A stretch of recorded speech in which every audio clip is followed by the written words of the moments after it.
Hello and welcome to the Flix Forum podcast, where each episode we go back and we look at a Netflix original film in the order of release.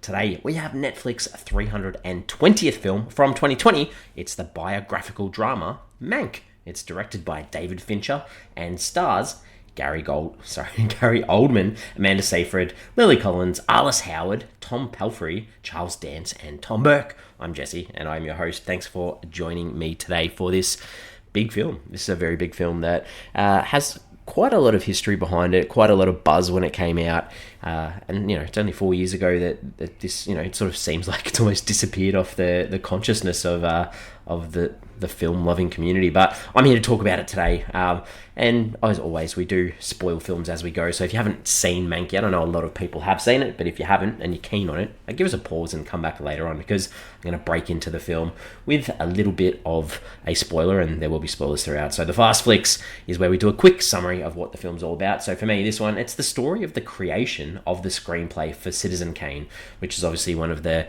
biggest films of all time, not necessarily box office wise, but sort of recognized as one of the best films of all time, I guess is a better way of putting it. So let's get into this film, Mank. How did it end up on Netflix, realistically? So Mank was officially announced in July of 2019 when David Fincher said that he would direct the film with Gary Oldman set to star. The screenplay was written by Fincher's father, Jack Fincher, prior to his death in 2003.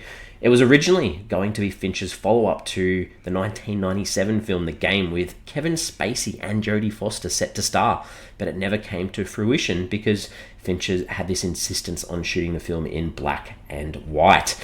The 120-page draft of the initial script revealed that Jack Fincher closely followed a claim voiced by Pauline Kael in her 1971 New Yorker article Raising Cain, that Wells did not deserve screenwriting credit. The article angered many critics, including Wells's friends and fellow filmmaker Peter Bogdanovich, who rebutted Kael's claim point by point in The Cain Mutiny, an October 1971 article for Esquire. Her argument was discredited by several film scholars through the years, including Robert L. Carringer in his study of the script of Citizen Kane. Many current academics and critics were sparked into action by Mank's many times over debunked premise that the script was Mankiewicz's alone, including New York Times writer Ben Keinsberg and Jonathan Rosenbaum, the editor of the Wells-Bogdanovich book This Is Orson Welles, who wrote that Fincher's senior and junior, willingly and eager to accept and further spread Kael's inaccurate assertion that Herman J. Mankiewicz was the only screenwriter on Citizen Kane, not bothering to research the matter. Mank producer Eric Roth reportedly polished the script prior to filming, with David Fincher saying he felt early drafts were too anti-Wells. When asked about the controversy surrounding authorship, Fincher stated that his movie does not aim to settle the issue. It's not my interest to make a movie about a posthumous credit arbitration. I was interested in making a movie about a man who agreed not to take any credit, and then who changed his mind. This was interesting to me, said Fincher. Dance stated that in a scene involving a drunken Mankiewicz, it took over 100 takes, while Amanda Seyfried also said that one of her scenes took over a week and 200 takes to shoot. She stated, "It does feel like Groundhog Day in a way, but that's how Fincher captures things that most people don't." Another scene, the moonlight stroll between Mankiewicz and Davies, was filmed at Huntington Gardens and a Pasadena mansion during the day, although it takes place at night, and obviously it's filmed in black and white. And this was done using the day for night technique. Shooting it during the day was necessary for the lighting that they needed for the scene, so another nice little behind the scenes sort of thing. So eventually the project was as I said before, announced in July of 2019. Filming took place in and around Los Angeles from November 2019 to Feb of 2020, and to pay homage to the films of the 30s or the 1930s, Mank was shot in this black and white using RED cameras. Mank had a limited theatrical release on November 13, 2020, and began streaming on Netflix from December the 4th. Upon the film's release onto Netflix, it only managed to finish in the top 10 on its first day, so it didn't really peak on those charts that we often see are quite important in the Netflix distribution of their model. The film did receive positive reviews from critics who praised Fincher's direction as well as the acting, particularly that of Gary Oldman and Amanda Seyfried. with cinematography, production values, and the music score also being highlighted.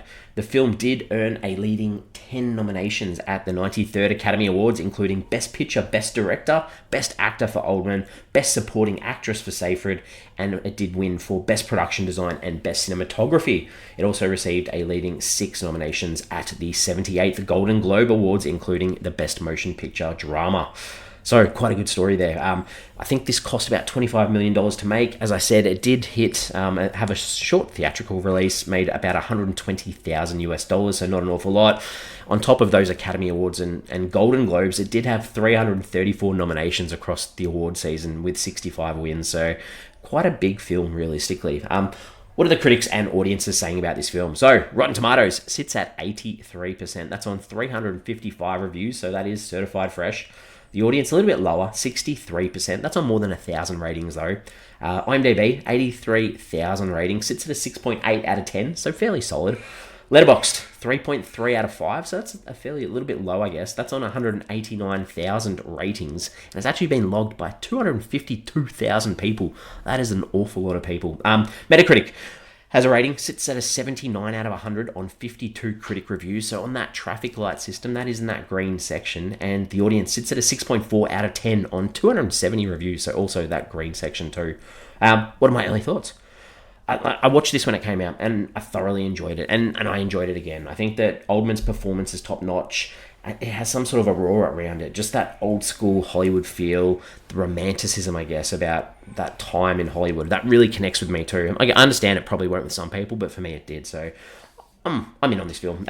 The characters. Let's talk about the characters. So obviously this film, titled Mank, based on Herman Mankiewicz. It's his story. He's this lost soul throughout. He isn't given, and I guess he's not really given an arc in this film of starting off well and then, falling and then redeeming himself. He has a moment of self-satisfaction, I guess, in the internal praise that he receives for the screenplay, but his downfall occurs almost straight away in film terms. He doesn't fear Hearst, who he's writing about almost to destroy, as Mank feels like he's at rock bottom already and doesn't think that he can drop any further. He has a super caring wife, Sarah, who holds, I guess, one of the keys to the film. Like, why does she stick with him? I don't have an answer for that.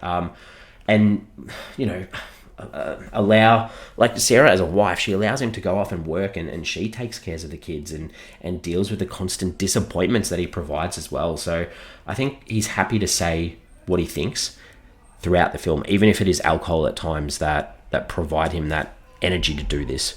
Marion Davies. We're going to talk about Marion. So Hearst, who is obviously almost like the villain. She's his lover.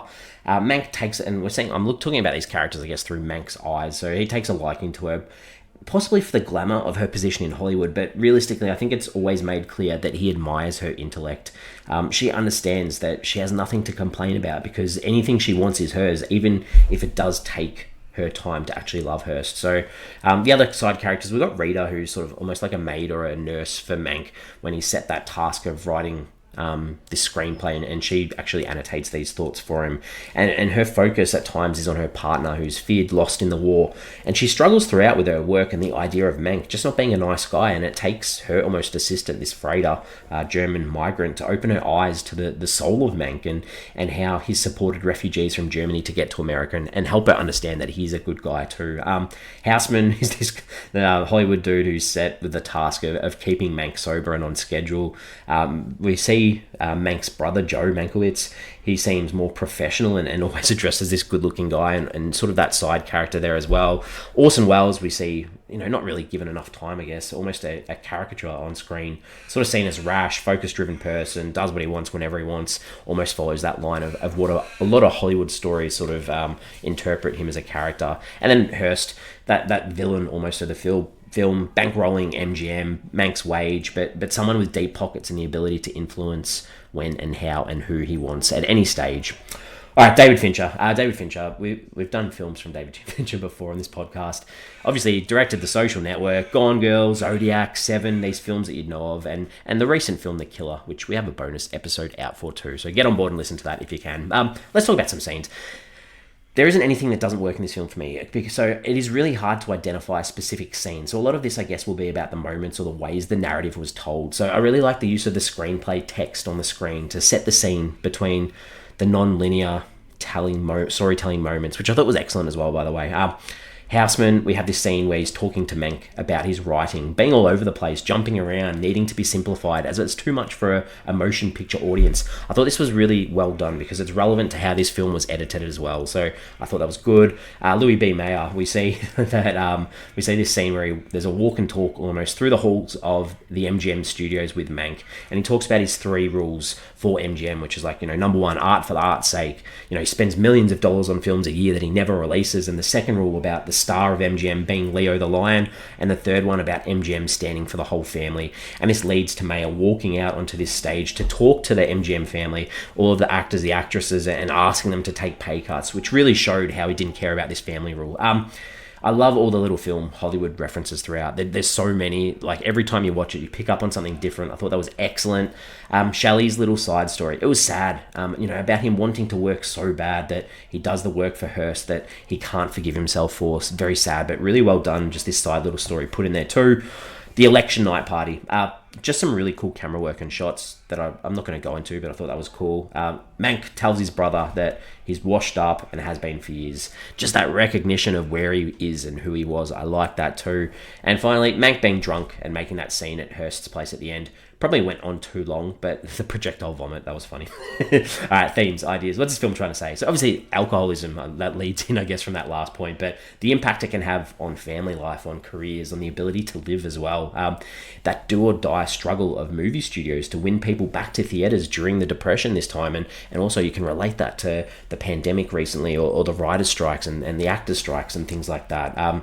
We've obviously got the idea of fake news that plays a big role, obviously, in that fall of Shelley as well, and politics and the power of people, and idealism versus power, morals, taxations, the struggles of the real people too, and that leads to the idea of, or the truth, standing up for what's right, even if it destroys your own career, going against that idea of being a monkey. They use that parable, or a puppet for a big movie studio.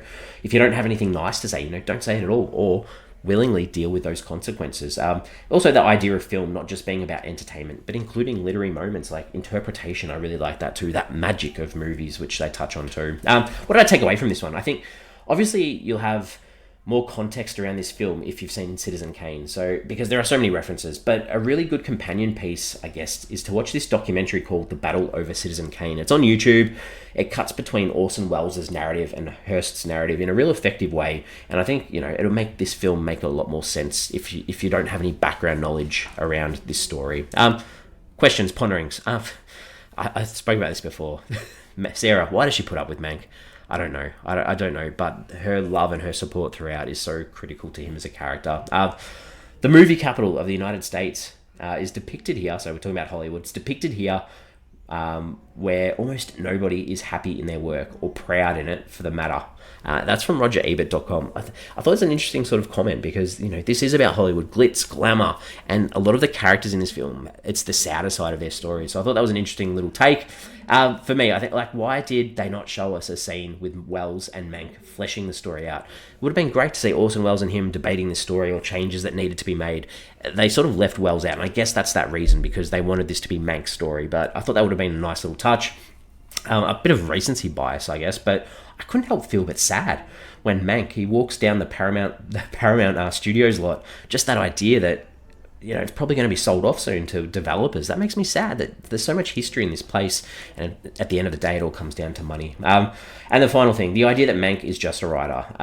I think that's a really important thing. He isn't just a writer, because film doesn't exist without all these people being on board and making up their own little parts of a film too. So I thought that was a good little thing to touch on. All right, I'm ready to wrap it up. We give the film a rating out of 5. For me, obviously, this isn't going to be everyone's cup of tea. It's super wordy. The dialogue is so driven, but it has so much to offer, even on rewatches. For those that respect Citizen Kane as a film too, or have an interest in the old Hollywood scene too. For me, this is a 4.5 out of 5. Very, very good film. We're on socials. We've got Instagram, Facebook, X, formerly known as Twitter. The question that obviously this whole film's about is who deserves the credit for Citizen Kane? I think it's a tricky thing, because when you talk about film, it's a collaborative effort. The idea of auteurism, especially with Orson Welles, I think, you've got to take a bit of both sides, and obviously people debate who actually wrote this film till the end of time. So Thanks for hanging out. We are back next week. Next week, we have a Christmas film from 2020. It's the Dutch-Belgian film called The Claus Family, or De Familie Claus. It's directed by Matthias Timmermans and stars Jean de Cleer, Mo Bakker, and Stefan de Gand. So that's what we got next week. Hope you're keen on watching that one in the middle of the year, or maybe you're listening towards the end of the year and it's a Christmas time anyway. But hopefully you enjoyed the discussion on Mank. I love the film. Hope you did too. I will see you next week.